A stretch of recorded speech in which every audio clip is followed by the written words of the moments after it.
I'm gonna go up there and read Amos and Boris.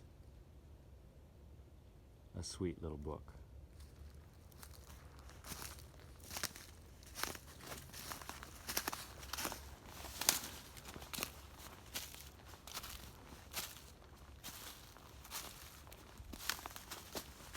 Now this is a cool looking spot, but I also want to find a comfortable spot.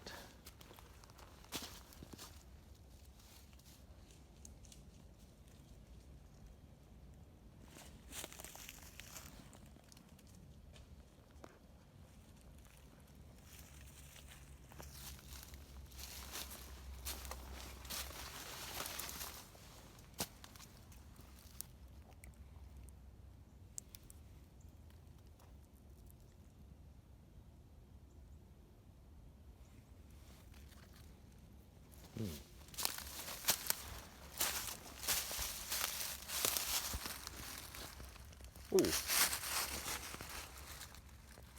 That's neat. Okay. This seems good. Hey everybody.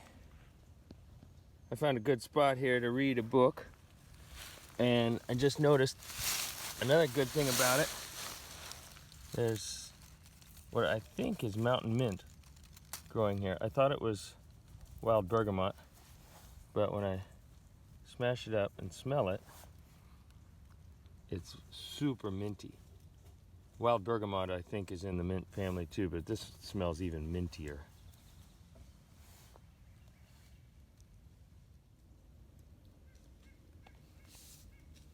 Amos and Boris by William Steig, or Steig. I'm not sure how it's pronounced.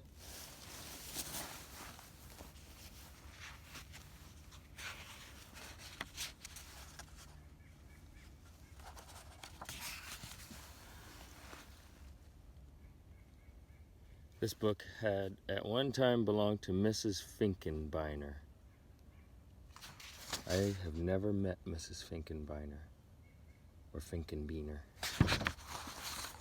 I have no idea where she teaches or how I came to have this book, but I'm glad I have this book.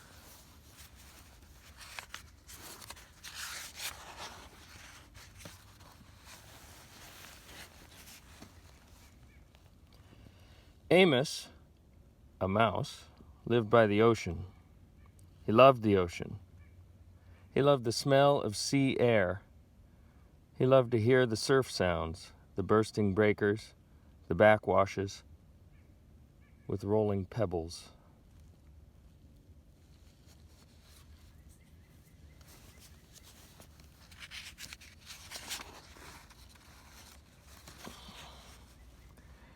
He thought a lot about the ocean, and he wondered about the faraway places on the other side of the water.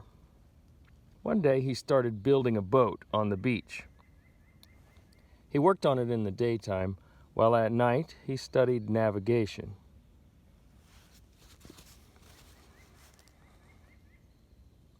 When the boat was finished, he loaded it with cheese, biscuits, acorns, honey, wheat germ, 2 barrels of fresh water, a compass, a sextant, a telescope, a saw, a hammer and nails, and some wood in case repairs should be necessary, a needle and thread for the mending of torn sails, and various other necessities, such as bandages and iodine, a yo-yo, and playing cards.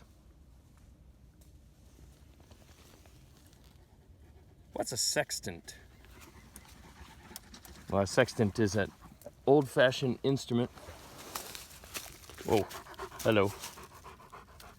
A sextant is an old-fashioned instrument for finding your way. Excuse me, Ozzy. Go on.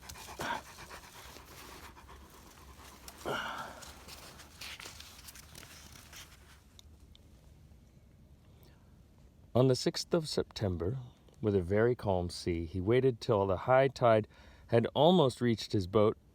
Then, using his most savage strength, he just managed to push the boat into the water, climb aboard, and set sail. Launching a boat in the waves is really hard. It's harder than I thought it would be before I tried it.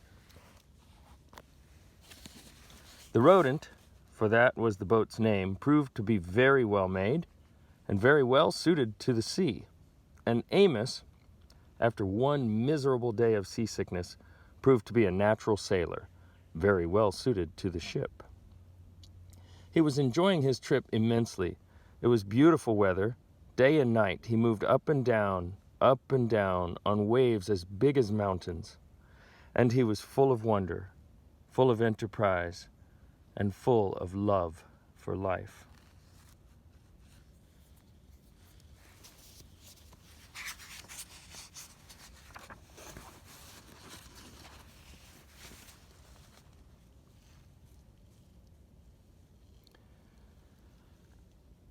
One night, in a phosphorescent sea, he marveled at the sight of some whales spouting luminous water.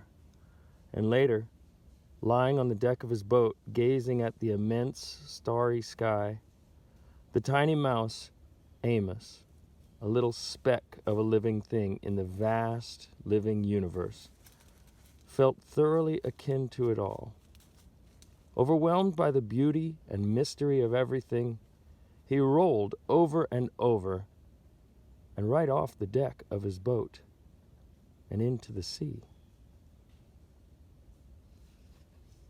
Now, at first that seems kind of funny, and I imagine Amos like rolling over and over, but then, that makes sense. I've seen sprouts do stuff like that. They must be feeling thoroughly akin to it all. Overwhelmed by beauty and mystery of everything, and then they start rolling over and over. But this time, it wasn't such a good thing to do.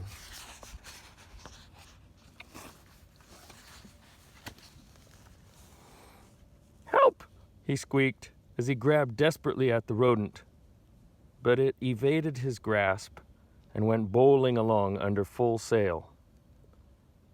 And he never saw it again. What? That's super sudden and super shocking. He never saw it again. Yikes.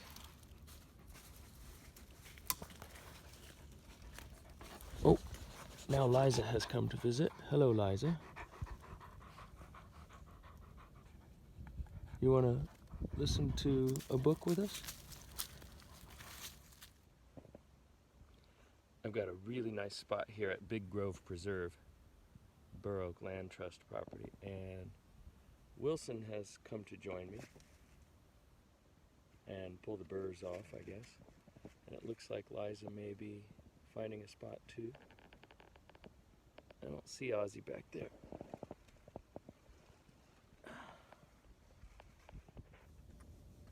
And there he was. Where?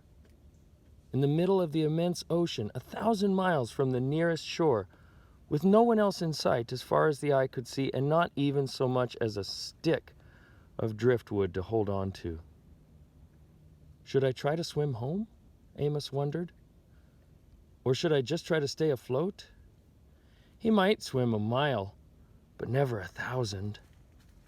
He decided to just keep afloat, treading water and hoping that something, who knows what, would turn up to save him. But what if a shark or some big fish, a horse mackerel, turned up? What was he supposed to do to protect himself? He didn't know.